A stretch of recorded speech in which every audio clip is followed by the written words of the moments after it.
Zombie Apocalypse.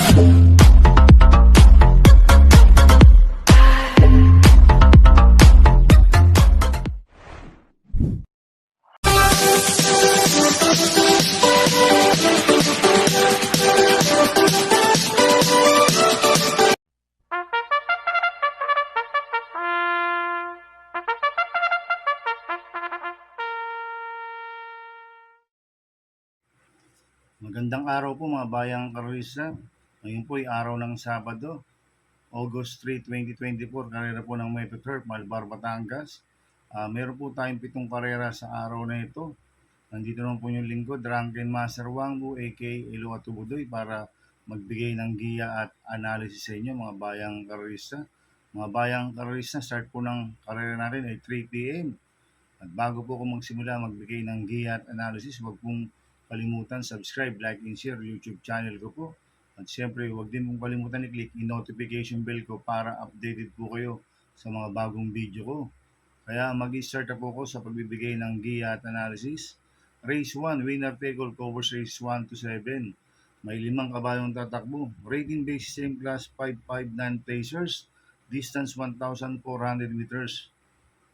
First choice ko po dito, numero 3, Lapping Tiger, na sasakyan po ni Michael De Jesus. Siya po yung mayroong best time dito na 1.29.2 sa distance 1,400 meters. Gamay po ni Michael De Jesus si Lapping Tiger. Ang compound distansya, 1,400 meters. Kaya malaki po panalo sa akin ito. Kaya siya po first choice ko. Second choice ko po, numero 2, Baling Rikit, na sasakyan po ni Edgy Guerra. Ito may panalo rin sa akin ito, si Baling Rikit. Tingin ko ito po yung magbibigay ng lamang kay Lapping Tiger. Kaya siya po ang second choice ko. Kaya ang first choice ko po, number 3, Lapping Tiger. Second choice, number 2, Baling Rikit. Sa race 2 po tayo, pick 6, cover race 2 to 7. May 6 na kabayong tatakbo. Rating basis yung class 5, 6 to 10 split. Distance 1,400 meters.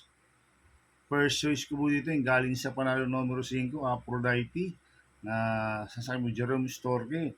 Nanalo po nung last niya, noong July 21, tinalo niya si Manila Boy. At siya po yung mayroong best time dito na 1.28.6 sa distance 1,400 meters. Kaya malaki po panalo sa akin ito. Kaya siya po first choice ko. Second choice ko po yung number 2 na Time Traveler na sasakyan JD Flores. At si Time Traveler, last round po nito, siya po yung humabol kay Aliana. Ngayon, tingin ko, solo Irie po ngayon to si Time Traveler. Pag napabayaan sa harapan to, pwedeng makatapos ng karera. Kaya malaki rin po panalo sa akin ito. Kaya siya po second choice ko. Kaya ang first choice ko po, numero 5, Aphrodite. Second choice, numero 2, Time Traveler. Sa race 3 po tayo, pick 6, cover races 3 to 7. May 6 na kabayong tatakbo. Rating base system class 428 to 33. Distance 1,400 meters. So, solohin ko na po ito, numero 2, yung nag-iisang imported, magandang dilag, na sasakyan po dyan Alvin Guse. Medyo mainam ngayon to, si magandang dilag. May tinalo ng mabigat to, si Eye in the Sky. Kaya sa akin, tingin ko, lamang huto. Kaya sosolohin ko na po ito, numero 2, magandang dilag. Sa race 4 po tayo, pick 4, covers races 4 to 7. May 6 na kabayong tatakbo. Rating base same class 5'5" split racers. Distance 1,400 meters. First choice ko po dito, numero 1, Skylaber, na sasakyan po JT Pabilik. Last run po nito, July 28. Segundo po siya kay Cristiano. Kaya malaki po panalo sa akin ito. Kaya siya po first choice ko. Second choice ko po, numero 2, Paisa, na sasakyan po JR De Ocampo. Last run po nito, noong July 21, tercero po siya kay Aphrodite, Manila Boy. Medyo maganda na po pinakita ni Paisa last run. Kaya malaki rin po panalo sa akin ito. Kaya siya po second choice ko. Kaya ang first choice ko po, numero 1, Skylaber. Second choice, numero 2, Paisa. Sa race 5 po tayo. May 6 na kabayong tatakbo. Rating basis yung class 4, 6 to 10 split. Distance 1,400 meters. First choice ko po dito, numero 3, Dugong Bugaw, na sasakyan po ni EL Blanca Flor. Last run po nito, July 28, pang-5 po siya kaya Galloping Ghost. Kaya malaki po panalo sa akin ito, kaya siya po first choice ko. Second choice ko po, numero 1, Golden Jaraywa, na sasakyan po ni Apoy Asuncion. Ito medyo mababa na po sa laban si Golden Jaraywa. Kaya may panalo sa akin to, kaya po second choice ko. Kaya ang first choice ko po number 3, Dugong Bugaw. Second choice number 1, Golden Jaraywa. Sa race 6 po tayo sa penultimate race. May 8 kabayong tatakbo. May 9 na kabayong tatakbo but 18 numbers. Rating base system class 4, 16, 21. Split distance 1,400 meters. First choice ko po dito ay bumaba po ng rating base system numero 1, Papa O Mamaw na sasakyan JD Sarate. Siya po yung merong best time dito na 1.26.4 at gamay na gamay po ni JD Sarate to si Papa O Mamaw. Maganda pa po numero, nasa balya. Tsak siya po yung magdadala ng unahan dito. Kaya malaki po panalo sa akin ito, kaya siya po first choice ko. Second choice ko po, component number 2, Super Majority na sasakyan po ni Eminem Gonzalez. 3A Cherubim na sasakyan ni Ari Madonna. Itong si Super Majority galing sa panalo po niya noong July 7. Tinalo niya si Ala Sabon at My Dad Bogart.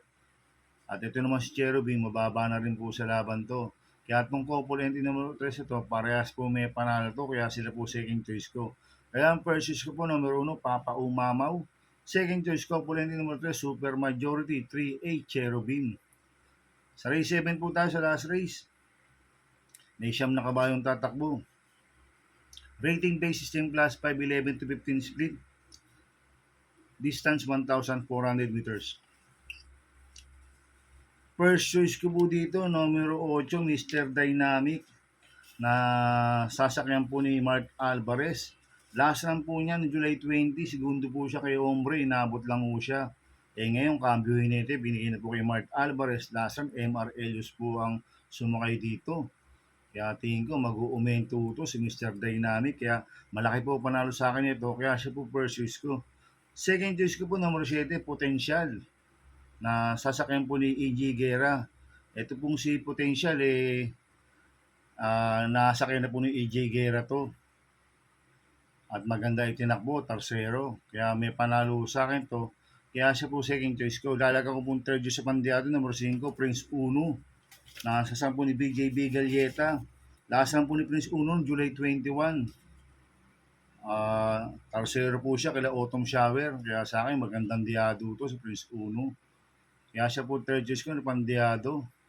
Kaya ang first choice ko po, numero 8, Mr. Dynamic. Second choice, numero 7, Potential. Third choice sa pandiado, numero 5, Prince Uno. Good luck and happy racing mga bayang karisa. Inuulit ko ito, gabay ko lang at analysis ko. Pero pagdating sa tayan, kayo pa din masusunod. Sana iswertein tayo at magsitama, kaya good luck po sa ating lahat mga bayang karisa. Mga bayang karisa, shoutout muna ako. Happy racing po sa mga boss ko, kay Boss Manuel Chua, kay Boss Jing Garcia ng Double Rock, at kay Boss Chuck Ompok ng Santa Elena. At mga bayang karisa, ini-invite ko po kayo sa bagong OTB, sa Barkadaan OTB and Resto Bar. Located po yan sa 1139 New Antipolo Corner, Vargas Street, Tondo, Manila. Sa pagmamayari po ni Sir Piwi Pulintan at kay Pax Villar at kay Arnel Lorenzana. Ini-invite ko po kayo. May tayaan na po dyan sa Barkadaan OTB. At i-invite ko rin po kayo sa grand opening po ng Barkadaan OTB. Kaya mga bayang karisa, please subscribe my YouTube channel at Ubudoy 2.0 at sana lagi niyo pong panoorin yung ads ko, huwag niyo pong skip. Kaya maraming salamat po sa inyo and God bless.